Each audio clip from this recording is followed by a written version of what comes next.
አሰላሙ አለይኩም ወራህመቱላሂ ወበረካቱ። ውድና የተከበራችሁ የቻናል ቤተሰቦች እንደምን አላችሁ? እንደምን ከርማችኋል? ከኔ ጋር አልሐምዱሊላህ። እናንተ እንደምን አላችሁ? እንግዲህ እንደተለመደው በትረካችን እንቀጥላለን። አብራችሁ ቆዩ። ወርቁን ማን ሰረቀው? ክፍል 3። የቤታችን በር እንደተከፈተ የአማርና ወጣቱ ልጅ ከኛ ቤት ተከታትለው ወጡ። አማር በሐዘን እያየኝ ፈሪሁ ለምን አልመጣሽም አለኝ። አክስቴ ስላለች ብዙም ላወራው አልፈልግም። ባጭሩ ከአክስቴ ጋር ፕሮግራም ነበረን ብዬው ወደ ውስጥ ገባ። አማር አክስቴን ሰላም ብሏት ቆመው እያወራት ነው። እናቴ ከሽንት ቤት እየተመለሰች እንደሆነ ያስታውቃል። እጇ ላይ ማንቆርቆሪያ ይዛ ወይዘሪት ሄደሽ አልነበር ለምን መጣሽ እያለች ወደ እኔ እየቀረበች ንግግሯን ቀጠለች። ደግሞ እቃውን ካረግሽበት ሳታመጪ እዚህ ቤት ማደር የሚባል ነገር እንዳታስቢ ስትለኝ ይብሱኑ ደሜ ፈላ። አክስቴ ከአማር ጋር የጀመረችውን ወሬ ጨርሳ ወደ ቤት ስትገባ እኔና እናቴ እየተጨቃጨቅ አገኘችን። ግንባሯን እየቋጠረች ምንድነው ፈሪሆ አለች ወደ እናቴ እያየች። እናቴ ክንዴን በእጇ ይዛ የሰው ንብረት ካላመጣች አይኗን ማየት አልፈልግም ብላ ወደ በሩ ወረወረችኝ። አክስቴ እየበሸቀች ምን መሆንሽ ነው ሰዓዲያ? የገዛ አንድ ልጅሽ እንዲህ የምታደርጋት እያለ ጮኸችባት። እናቴ ግን ከሀሳቧ ፍንክች አልል ስትል ከአክስቴ ጋር እስክትመጣ እስከምትጠላ ደረሱ እና አክስቴ ቤቷ ይዛኝ ሄደች። በነገ ዕለት ሱቅ ስሄድ ሀጂ የሉም ግን አዲስ ሰው ተቀጥሯል። እየገረሙኝ ነው። ከሱቅ ስወጣ ከአማር ጋር መንገድ ላይ ተገናኘን። ትንሽ ቁጭ ብለን ካወራን በኋላ አማር ዝም አለ። ዝምታው ይጨንቃል። ምን ሆኖ ነው? የሆነ ነገር መናገር እንደፈለገ ያስታውቃል። አማር ቁና መተንፈስ ጀመረ። ጨነቀኝ። ስላልቻልኩኝ አሚ በአላህ አስጨነቀኝ። መናገር የምፈልገው ነገር እንዳለ ያስታውቃል። ምንድነው ንገሬ ብዬ ወጥሬ ያስኩት። አማር ቀና ብሎ ሳያኝ ፈሪሁ አለ። ወያሚ በአላህ ልቤ በመላሴ ልትወጣ ነው እያልኩት ለማሳመን እየሞከርኩ አማር አሁን ቀና ብሎ ሳያየኝ ግቢ እምቢ ካልሽኝ ራሴን አጠፋለሁ ሲለኝ ከተቀመጥኩበት ብድግ ብዬ ቆምኩኝ። ሰው ሁሉ እኔን ሲያየኝ ደንግጬ ተቀመጥኩኝ። እንባዬን እየመጣ አሚ አላህን ፍራ፣ የምን ራስ ማጥፋት ነው ንገረኝ ምንድነው ብዬ ጥያቄ ማታ አወረድኩበት።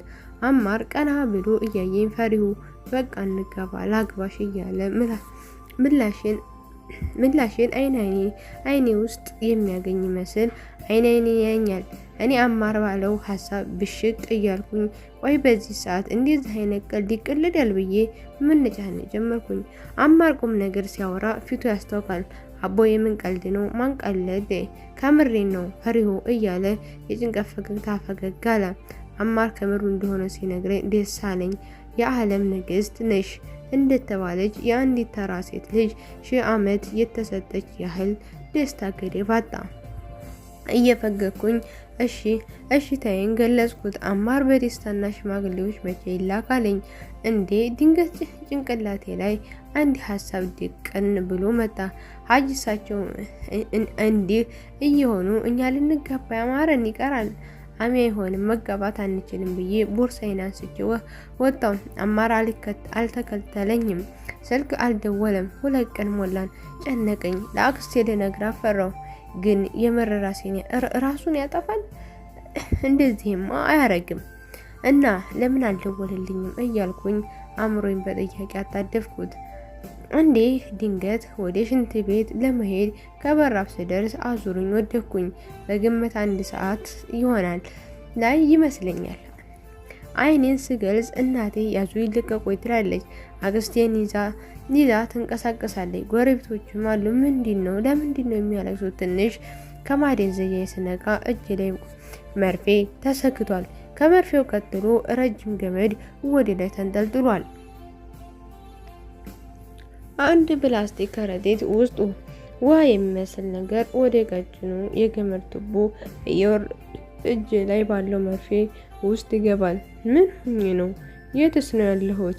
እያልኩኝ እራሴን ጠየቅኩኝ። እጄን ሳንቀሳቀስ አክስቴ ነቃች። ነርስ እያለች ተጣራች። ወዲያ ሁለት ነጭ ለባሾች መጡ። አንዲቷ ሴት ናት፣ ነርስ ነች መሰለኝ። ሁለተኛው ዶክተር እያለች ነው የምታወራው። ሁኔታዬን ካየ በኋላ አክስቴን ወደ ቢሮ እንድትመጣ ነግረዋት ወጡ። እናቴ አሁንም ታለቅሳለች። ሊያረጋጓት አልቻለም። አክስቴ ከግማሽ ሰዓት በኋላ መጣችና እያየች ማልቀስ ጀመረች። ምንድነው ዛሬ ሰው ሁሉ የሚነፋረቀው? ማን ሞተ ነው እያልኩኝ ራሴን በራሴ ጠየቁ። አክስቴ ወደኔ እየመጣች ይሄን ሳምንት እዚህ ነሽ፣ በጣም ተጎድተሻል እያለች ወደኔ መጣች። ግራ ገባኝ። ስለማን ነው የምታወራው? ከሰዓታት በፊት ለካ ጤነኛ ነበርኩኝ። ገረመኝ። እኛ ሰዎች እንዲህ ደካማ መሆናችንን ሳስብ አምላኬን ለመጥራት ተሸማቀቅኩኝ። ለካ እንዲህ ደካማ ነን። እንደምን ለመናገር ልንሞክር ስንል አፌን ማንቀሳቀስ ተሳነኝ። ምግብ ሳልበላ ነው መሰለኝ። እናቴ እንደነቃው ስላወቀች እንደምንም ራሷን አረጋግታ ወደ ክፍሉ ገባች። ገና አልጋው ላይ ስታየኝ እሪቷን አቀለጠችው። እኔም ጊዜም ባይወጣም እንደተኛው በቀኝ በግራ አጣደፉኝ። እንደማይነጋ የለምና ነጋ። ጠዋት ላይ ሂክማ የምትባል ጎረቤታችን ቁርስ ሰርታ ይዛለኝ መጣች። ገና ሳያገረመኝ ሴትዮዋ ከኛ ቤት ፊት ለፊት እንደሆነች አውቃለሁ። እሱንም ያወቅኩት አንድ ቀን ከሰፈር ወጥቼ ታክሲ ስጠብቅ ሸኝታኝ በአይን እንደምታውቀኝ ነገረችኝ። እንደዛ እያወራን ነው ጎረቤቴ መሆኗን ያወቅኩት። ገና ስትገባ ሳቄ መጣ። አይ ሀበሻ ለካ ችግር ደራሽ ነው። የያዘችውን ዘንቢል እያስቀመጠች ፈሪሆ እንዴት ነሽ? አሁን ለውጣለሽ? ሐኪሞቹ ምን አሉሽ? የጥያቄ ማዕት አዘነበችብኝ። እስቲ ፍረዱ። አሁን ለህመምተኛ እንዲህ ይጠየቃል? ያውም ለእንደኔ አይነቷ አክስቴ ከአፏ ቅብል አድርጋ አልሐምዱሊላህ ደህና ነች፣ እንዲያው በጊዜ ታውቆላት አልሐምዱሊላህ ማለቱን የሚበጀው እያለች ወደ ውጭ ወጣች። ወዲያው ዶክተሩ በሩን ከፍቶ ገባ። አሰላሙ አለይኩም ብሎኝ ወደኛ መጣ። ሂክማ ድምፁ ስትሰማ በቅጽበት ዞር ብላ አየችው። መርዋን ብላ ተነሳች። ሁለቱም ለረጅም ዓመት እንዳልተገናኙ ያስታውቃል። ሂክማ ከመቀመጫው እየተነሳች ያ አላህ 7 ዓመት በኋላ ማለት ነው። አዎ ግን በጣም ተለውጠሃል እያለች በአግራሞት ታየዋለች። ግን በሁለቱ እንደመነፋፈቃቸው አልተጨባበጡም፣ አልተቃቀፉም። እሱም ግርምት ከራስ ጸጉር እስከ እግር ጥፍሯ ካገላበጠ በኋላ ትዳር ተስማምቶሻል እንዴ? ሂኩ በአላ እንዴት እንዲናፈቃችሁኝ። አክስቴ እንዴት ናት ሲል ገባኝ። የአክስቱ ልጅ ናት። ትንሽ ካወሩ በኋላ ፈሪሁ እንዴት አደርሽ? አሁን እየለቀቀሽ ነው? ሳናስበው ስለተገናኘን ነው። እሺ እንዲህ ቁመን እያወራን እያለ ወንበሩ ላይ ተቀመጠ። ሂክማ ወደኔ እያየች ጥሩ ጎረቤቴ ናት ተንከባከብልኝ ብላ ፈገግ አለች። ዶክተር መርዋን ወደኔ እያየ እሷ ከረዳችኝ አለ። ምን ለማለት ፈልጎ ነው ማለት አለች ሂክማ። ዶክተሩ መርዋን ከተቀመጠበት እየተነሳ ምግብና መጠጥ በደንብ የምትወስድ ከሆነ ነው እያለ ለመሄድ በሩን ከፈተ እና እንደ መመለስ ሂኩ ስልክሽን ንገሪኝ፣ ስራ በሌላ ጊዜ እንገናኛለን ብሏት ስልኳን ተቀብሏት ወጣ። ሂክማ የሌለ ተንከባከበችኝ። ከባሏ ጋር እየተቀያየሩ ሳምንት ሙሉ ከእናቴ ጋር ቆይተው ይሄዳሉ። ሰው እንዴት ለማያውቀው ሰው እንደዚህ ይሆናል? ወይ ሀበሻ እንደ መቀኝነቱማ እኮ ሆዱ ባዶ ነው። ከሁሉም ግን የገረመኝ የዶክተር ተብዬው ነው። ስራ የሚወጣበት ሰዓት ከኔ ጋር ከ2 ሰዓት እስከ 3 ሰዓት ይቀመጣል እና ዘና አርጎኝ እናቴ እስክመጣ ይሄዳል። የሌለ ምርጥ ሰው ነው። እርጋታው፣ አወራሩ፣ በቃ ሁሉ ነገሩ ቀልብ ይስባል። ዶክተር መርዋን አልገባም። እንደውም እሱ እኔ ጋር ሆኖ ሂክማ ከመጣች ስለ ትዳር እያወራች ታሸማቅቀዋለች። እንደውም አንድ ቀን በቁም ነገር ጠየቅኩት። የኔ ዋህ ገና አልተፈጠረችም ብሎኝ ጥሎኝ ወጣ። እንዲህ እያል ሳምንቱ አልቆ ከሐኪም ቤት ለመውጣበት ቀን ደረሰ። ሄማ ከነ ባለቤቷ አክስቴና እናቴ ሆነው መጥተው በእነ ሂክማ መኪና ወሰዱኝ። አማር ግን ሳምንቱን ሙሉ አልመጣም፣ አልጠየቀኝም። ሀጂ ኢነብም አላየኋቸውም። ለምን ግን እንዳላያቸው እንኳን አልመጡም። አማር ምን ሆኖ ነው? ጥያቄ መዓት ጭንቅላቴ ላይ አዘነብኩ። የነ ሀጂ ቤተሰቦች እየገረሙኝ ሳለ 3 ቀን ሞላኝ። ህመሜ በደንብ አይለቀኝም፣ ግን እንቀሳቀሳለሁ። ዛሬ ግን ገና ጠዋት ጭንቅላቴ ወጥሮኛል ይዞኛል። እንደ ነገሩ የአቅሜን ሰርቼ ፍራሽ ላይ በጎኔ ተኝቼ ቴሌቪዥን እየተመለከትኩ ሳለ የግቢው በር ተንኳኳ። እማዬ ከአክስቴ ጋር ከትንሽ ደቂቃ በፊት ወጥታለች። በሩን ለመክፈት ወደ ውጭ ወጣሁ። የመግቢያውን በር ጨርሼ በረንዳ እንደደረስኩኝ ጭልም አለብኝ። እዛ ቁጭ አልኩኝ። በሩ አሁንም ተንኳኳ ነው። እንደምንም በሩን ከፈትኩ። ዶክተር መርዋን ነው። አሰላሙ አለይኩም ፈሪሁ፣ ደህና ነሽ? በአላህ አልተቀየምሽኝማ እያለ ፈገግ። እኔ ልውደቅ ልቁም እያልኩኝ ከራሴ ጋር እየተሟገኩኝ ነው። ሳላስበው የመርዋን ክንድ ጥብቅ አድርጌ ያዝኩት። ምነው ፈሪሁ አሞሻል እንዴ እያለ ደገፈኝ። መቆም ስላልቻልኩኝ ወደ ቤት እንግባ ብዬው ደገፈኝ እና ወደ ቤት ልንገባ እግሬን ሳነሳ ተዝለፍልፌ እጁ ላይ ቀረም። ትንሽ ደቂቃ በኋላ አማር በመኪና አደጋ እንዳረፈ ተነገረኝ። የሆነ የማውቀው ሰው ይመስለኝ እና አማር ቤት ወስዶኝ ግቢው በሰው ታፍኗል። ሀጂንባቸው ብቻ ይፈሳል። አማር ጀናዛው አስክሬን ተሸክመው ሲያወጡት ኢነብ ወንድሜ ብላ ስትጮህ አይኔን ከፈትኩትና አሜ ብዬ ጮኩኝ። እናቴ፣ አክስቴ መርዋና ሂክማ ዙሪያዬን ከበውኛል። ሁሉም ተጨንቀዋል። መርዋን ወደ እኔ እየተጠጋ ምንድነው ፈሪሁ ማን ነው እያለ በአትኩሮት ያየኛል።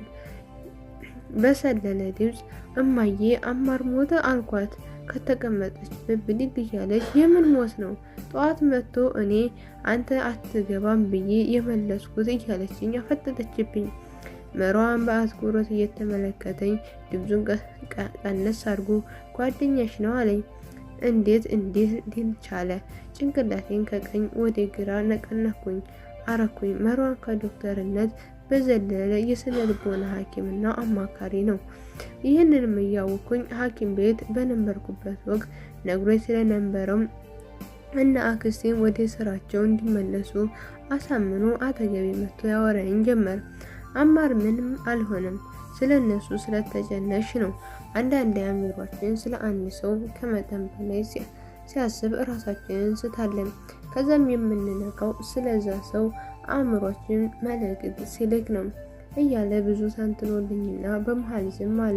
ወንድሙ በሙሉ አይኔ ከአንዴ በላይ ማየት አልወድም። ሃይማኖተኛ ምናምን ሁኔ ሳይሆን በቃ ደስ አይለኝም። መርዋን ከፊት ለፊቴ ተቀምጦ ሁለታችንም ዝም ብለናል። ዝምታው እንደ መስመር ሁለታችንም እኩል ግን አል መገጣጠማችን ገርሞን ሳቅን። ግን ምን ልትለኝ ነበር አለ እየፈገገ። አንተ ምን ልትለኝ ነበር አልኩት። ጥያቄውን በጥያቄ ስመልስ አንቺ ንገሪኝ ቅድሚያ ለሴት እያለ አሁንም ፈገግታ ታካሚዋን በጥያቄ መወጠር ክልክል ነው ብዬው ከት ብዬ ሳኩኝ። ነገረ ስራዬ ስለገረመው እየተያየን እስከ ዛሬ ለምን አላገባሽ ማለቴ ቆንጆ ነሽ፣ ስርዓት አለሽ፣ ታዲያ እንዴት ብሎኝ ፈገግ አለ። ጥያቄውን ቢያስደነግጠኝ ፈገግ እያልኩኝ የኔ አዳም ገና አልተረገዘም ብዬው ሞድ ያስኩበት። አንዲት ድንገት በሩ ተንኳኳ። አክስቴ በሩን ትከፍተው ወጣች። ግቡ ስትል ይሰማኛል። ማን ነው?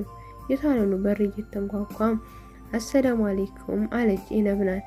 ወአለይኩም ሰላም አለ በህብረት። ኢነብ ስማኝ ና ባክህ ግባ፣ አሁን ሲያዩህ አይናፋር ትመስላለህ ብላ ተቀመጠች። አማር ነበር ገና ሳየው እንባይ መጣ። መርዋን አማር እንደሆነ ገብቶታል። ሁለቱም ተጨባበጡና መርዋን አጠገቤ ተቀምጦ ስለነበረ ለአማር ቦታ ለቀቀለትና ናዚጋ ብሎ ተነሳ። አማር እንድናፈቀኝ አይኖቼ ያሳብቃሉ። ሳያቅማማ አጠገቤ ተቀምጦ ገና አያወራም። መርዋን ዝምታው ስለጨነቀው እንተዋወቅ አለው። ከአማር አጠገብ ነበር። አማር እየፈገገ ይቻላል አማር እባላለሁ አለውና እጁን ዘረጋለት። ተጨባበጡ። መርዋን እየፈገገ ዶክተሯ ነኝ፣ እንዴት ድንገት ጎረቤታቸውን ዘመድ ሆና ተገኘች ብሎ ሐኪም ቤት የተፈጠረውን ነገረው። ለረጅም ዓመት የሚተዋወቁ ነው የሚመስሉት። ብቻ በተራ በተራ ያወራሉ። መርዋን ከሰዎች ጋር ያለው ግቡብነት ይደንቃል። ሰው ማቅረብ ይችልበታል። ኢነብና እኔም የሌለ ተመስጠን እያወራን ነው። ግን ወላሂ አረመኔ ናቸው። ቢሞትም እኮ በቃ ሳምንት በኋላ ነው የምትመጡት አይደል ብያት ለምን እንዳልመጡ እንድትነግረኝ አይን አይኗን አያታለሁ።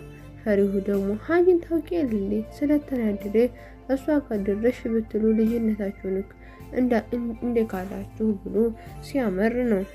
ዛሬ ራሱ እሱ ስለሌለ ነው የመጣ ነው። ፈሪሁ በአላህ በአባዬ ንግግር አትቀሪ። በእርግጥ አደራ ስለነበር ያናድዳል። ግን የማን እንደሆነ ለማንም አልተናገረም። ምናልባት ባለቤቱ ሲመጣ ምን እለዋለሁ ብሎ ስለተጨነቀ ይሆናል። አዎ ፈሪሁ በአላህ አትቀሪበት። ምን ያህል እንደምወድሽ እያወቅሽ ብላ አቀፈችኝ። ግን ሀጂ ለምን አልተናገሩም? እኔ ላንቺ የተላከ ነበር አመለጠኝ። ምን ነው ፌዝ በዘጋው። ኢነብ ፈገግ እያለች ማን ነው ለኔ የሚልከው ብላ አወጣጠችብኝ። ምን አመጣብኝ? እንደ ጀመርኩት ተራኩላት። ኢነብ ፊቷ ተቀያየረ። ሁለታችንም ዝም አልን። አማርና መርዋን እስካሁን እያወሩ ነው። በጣም ስለገረመኝ ወይኔ አረ በቃችሁ ለአመታት ያልተያዩ ፍቅረኛዎች እኮ ነው የምትመስሉት ብዬ ሳቅ አልኩኝ። ኢነብም ለወጉ ፈገግ አለች። ኢነብ ያ የማውቀው ሳቋ በአንዴ ጠፋ። ኢኑ ብዬ እጅን ከፊቷ ላይ አወዛወኩኝ። አሚ እንሂድ ብላ ቦርሳዋን አንስታ ወደ በሩ ሄደች። ሁላችንም ተደናግጠን አክስቴ ምሳ ይዛ ከጓዳ ስትመጣ ኢነብ ልትሄድ ተነስታ ስታየት አንገቴን ይታረድ ሳትበያ ንቅ የለም ብላ አስቀመጠቻት። ለወጉ ቀመሰችና ጥሩ ስሜት ላይ ስላልሆንኩኝ ልሄድ እያለች ተነሳች። አማርም ተከትሏ ሲነሳ አንተ ከፈለክ ቆይ ብላ ለወጉ ስማኝ ወጣች። አማር ሰሞኑን እንደሚመጡ ነግሮኝ በር ድረስ ከመርዋን ጋር ሆኜ ሸኘኋቸው እና ከቤት ገብተን ተቀምጠን ሳለ ምን እንደሆነች ጠየቁኝ። የነገርኩትን ባልነግራትም እንደሚሻል ነግሮኝ ብዙም ሳይቆዩ ስልክ ተደውሎ ሄደ። ቀናቶች እንዲህ እያሉ አለፉ። አንድ ቀን በቤት ከሂክማ ጋር ቁጭ ብለን ስልኬ ድምፅ አሰማ። መልእክት ነበር ከማላውቀው ስልክ። መልእክቱም እንዲህ ይላል፣ ኢንሻአላህ ክፍል 4 ይቀጥላል። ውድና የተከበራችሁ የቻናሌ ቤተሰቦች ለዚህ ቻናል አዲስ ከሆናችሁ ላይክ፣ ሼር፣ ሰብስክራይብ እያደረጋችሁ ቤተሰብ እንድትሆኑ በታላቅ ትህትና ጠይቃለሁኝ። ሀሳብ አስተያየታችሁን ኮሜንት መስጫው ላይ አድርጉ እና ደግሞ ውዶች እዚህ ጋር አንድ መልእክት ማስተላለፍ የምፈልገው ነገር ቪዲዮ ስታዩ በር ባታልፉስ ፕሊስ፣ በር አትለፉ ማለት ነው። ሁሉንም እውት ማለት ነው። ምክንያቱም ለእናንተ ምንም ላይጠቅማችሁ ይችላል ማለት ነው። አይጠቅምም ብላችሁ ስኪፕ ብላችሁ ልታልፉ ትችላላችሁ ማለት ነው። ግን እኛ እዚህ ጋር እናንተ የምታልፏት ማስታወቂያ